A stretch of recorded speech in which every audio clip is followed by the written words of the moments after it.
This audio series is the property of the Radio Advertising People. Use of this audio is restricted and permission must be sought before use. This audio series is rated 18. Contains strong language. Parental guidance is advised. Episode 23. Mama was confused. Very confused. Dealing with everything going on was too much for her. I was the last on her mind. Mama needed someone by her. Someone she could hold and talk to. Someone she could call her own. Someone to watch over her unborn son. And in fact, I was ready to sacrifice my friendship with Lisa. She wasn't being fair to Mommy and I. After I hung up, Mommy called me severally. But Charlie, I was too hurt to respond. So she sent me a voice note. Joey, I'm truly sorry for the way I have treated you. Maybe you were right. I'm angry. I'm so mad at you for trying to love me. I'm sorry for seeking more than what you could give me. But I hope you understand me. Life hasn't treated me fairly. I'm not supposed to be telling you this.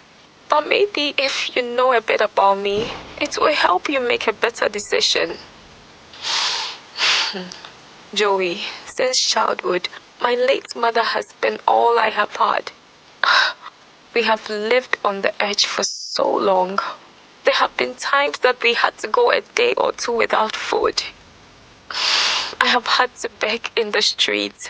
I have walked barefoot and hustled my way with the boys by the roadside, selling toffees and credits.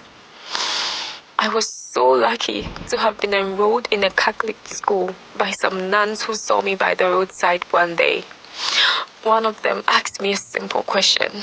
She said, "What do you want to be when you grow up?" I said to the nun, "I want to go to the moon and back."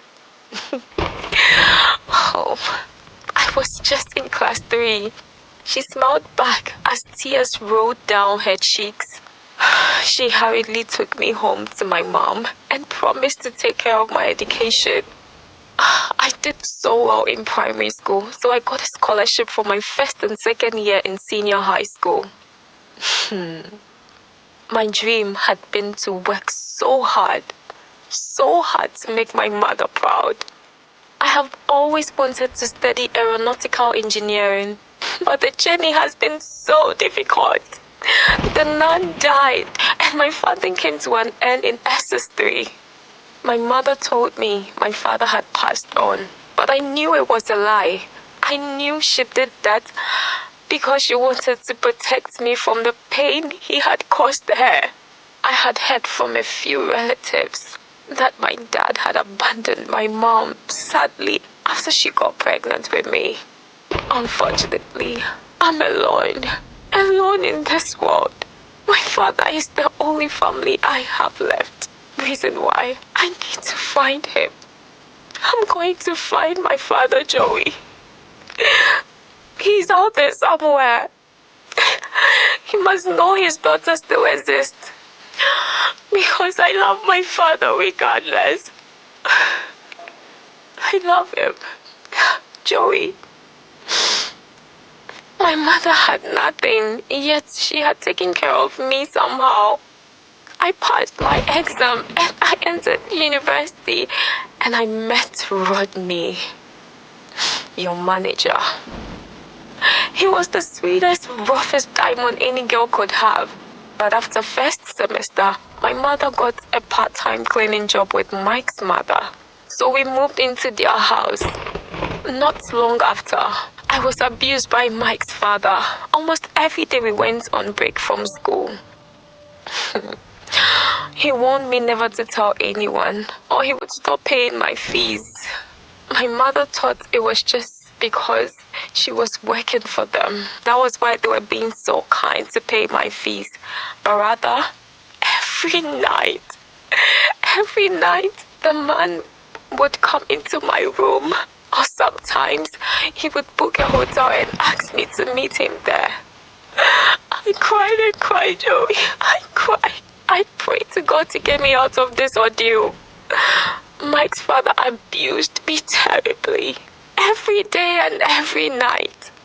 Rodney also lost his temper on me. Every day was one fight to the other. He barely understood what I was going through. He started maltreating me, so I had no option but to break up. Mike never knew all that was happening. Then he started falling for me as well. I was only 19. So, just imagine. I couldn't date Rodney at the same time Mike, whilst his dad was abusing me. It was too much for me to deal with. I couldn't tell anyone. I couldn't tell my mother this because I was scared. I knew I couldn't continue the relationship with Mike because anytime I saw his face, it reminded me of his father. For me to get pocket money for school meant I had to endure sexual abuse from Mike's father. Obviously, Mike never understood why. Anytime he mentioned he was going to let his father send me money, I refused. Because the man would abuse me in exchange. Joey, Mike's father is 63 years old, and I was just 19. I had to pretend I loved Mike for about 2 years just to keep my dreams of engineering alive. You see, Joey, you see what I had to go through? After carrying all this trauma, I was raped in school in my first year. After this, I was diagnosed with fibroid. I'm still battling with this till today, Joey. Reason why sex is so painful. And now, I have been assaulted again by 4 guys. You see, I'm broken. Completely broken. Before my 21st birthday, men, both young and old, had hurt me so bad, Joey. It's not your fault to fall in love with me. It is so difficult for me to open up. Joey, do you believe in God? Because it will take a test of your faith to understand what I'm about to tell you. I know no one would believe me.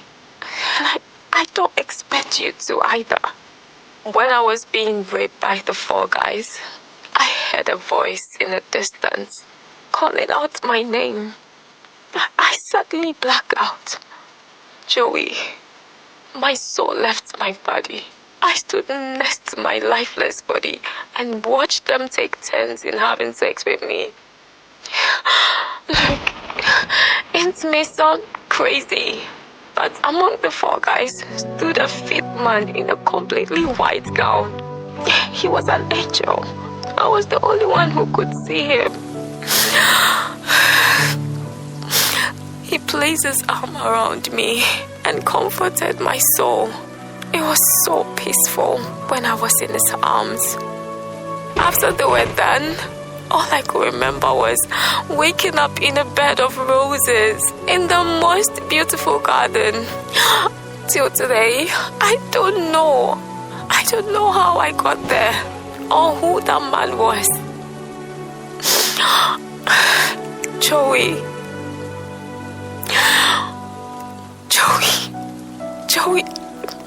I love you.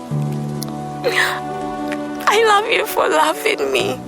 If you truly love me, then you can have me. But you would have a lot of work to do.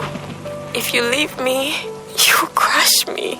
Because I'm sacrificing everything I have left in me to be with you.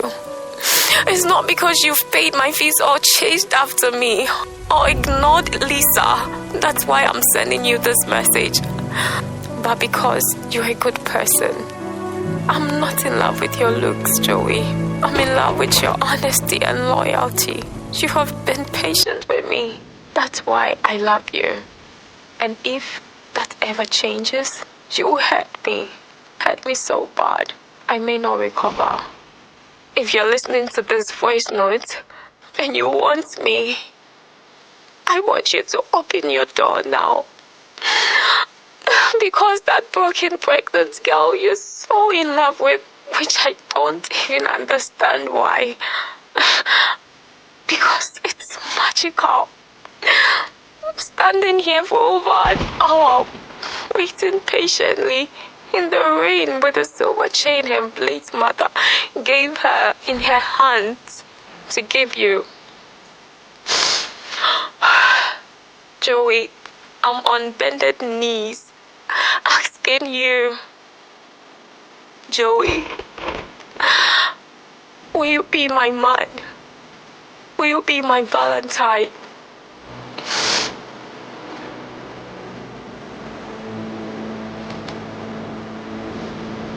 Mommy.